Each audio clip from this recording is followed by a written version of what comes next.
एका महिलेचा आवाज तुम्ही ऐकला, हजारो महिलांचा आवाज तुम्हाला ऐकायला आला नाही. हा मोर्चा होता, त्याची परमिशन घेतली होती, त्यामुळे तिकडचे रस्ते जे होते ते बंद करण्यात आले होते आणि याच्यामध्ये ट्रॅफिकमध्ये त्या ताईला नक्की त्रास झाला असेल. त्याच्याबद्दल आमच्या शहराच्या, मुंबई शहराच्या महापौरांनी सुद्धा माफी मागितलेली आहे की ज्यांना त्रास झाला त्यांची आम्ही माफी मागतो. परंतु मला या गोष्टीचं वाईट वाटतं, एका महिलेचा आवाज सगळ्यांनी ऐकला, हजारो महिलांचा आवाज ऐकायला नाही आला. या देशातल्या करोडो महिलांचा आवाज ऐकायला नाही आला. त्या त्यांच्या हक्क आणि अधिकारासाठी आल्या होत्या.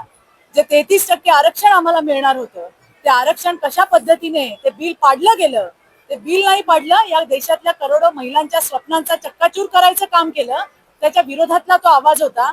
मला हेच या ठिकाणी सांगायचं आहे की लाखो करोडो महिलांचा आवाज तुम्हाला कुणाला ऐकायला आला नाही, एका महिलेचा मात्र आवाज तुम्हाला ऐकायला आला. हे खरंच दुर्दैव आहे. तिला जर या ठिकाणी त्रास झाला असेल, आम्ही माफीच मागतो त्याची.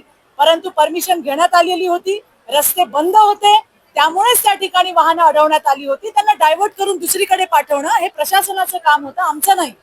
आणि म्हणून आमचा मोर्चा त्या ठिकाणी चालू होता. गिरीश महाजनजी जे राज्याचे मंत्री आहेत, ते बाईट देत असताना ती महिला तिथं आली, ती वाटेल तसं बोलली, परंतु त्यांनीही त्या ठिकाणी शांततेने घेतलं. तिने बाटल्या फेकून मारल्या. तिची भाषा जर तुम्ही ऐकली असेल, ठीक आहे, संताप आम्ही समजू शकतो, रागा आम्ही समजू शकतो, परंतु तो रस्ता बंद होता, तिथून मोर्चा जात होता, हजारोच्या संख्येने महिला त्या ठिकाणी होत्या आणि त्यामुळे तिथून ट्रॅफिक डायव्हर्ट करणं गरजेचं होतं.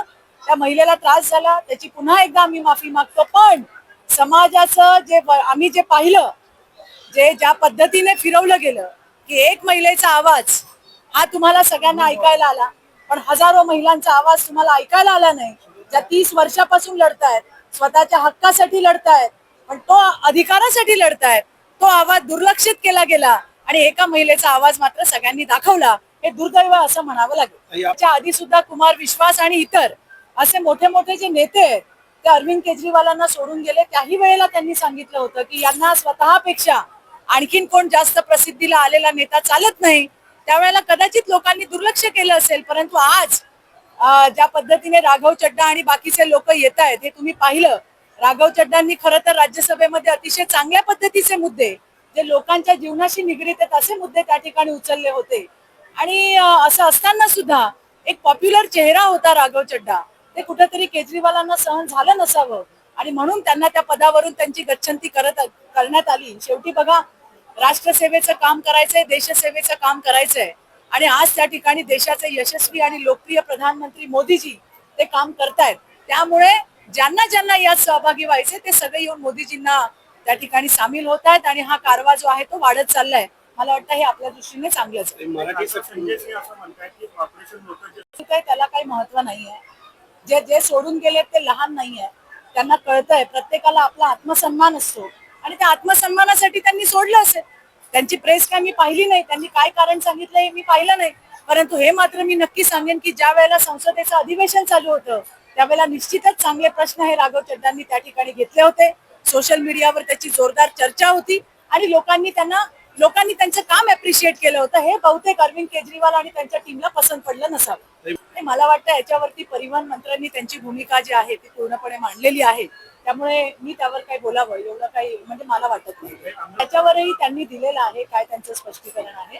मी ते काही फार वाचलंही नाही आणि मी फार ऐकलंही नाही. थँक्यू. कोल्हापूर शहरामध्ये सहकार भारतीच्या माध्यमातून विजन एक्सपो अतिशय सुंदर असं 3 दिवसाचं महिलांच्या मोठं असं एक आपण म्हणू प्रदर्शन त्या ठिकाणी भरवण्यात आलंय, ज्याच्यामध्ये महिलांच्या वस्तू आहेत. महिला या ठिकाणी आपले स्टॉल घेतले. स्टॉल पूर्णपणे निशुल्क आहेत आणि सहकार भारतीच्या या उपक्रमाला खरं तर शुभेच्छा देण्यासाठी आणि महिलांना प्रोत्साहन देण्यासाठी मी आले होते.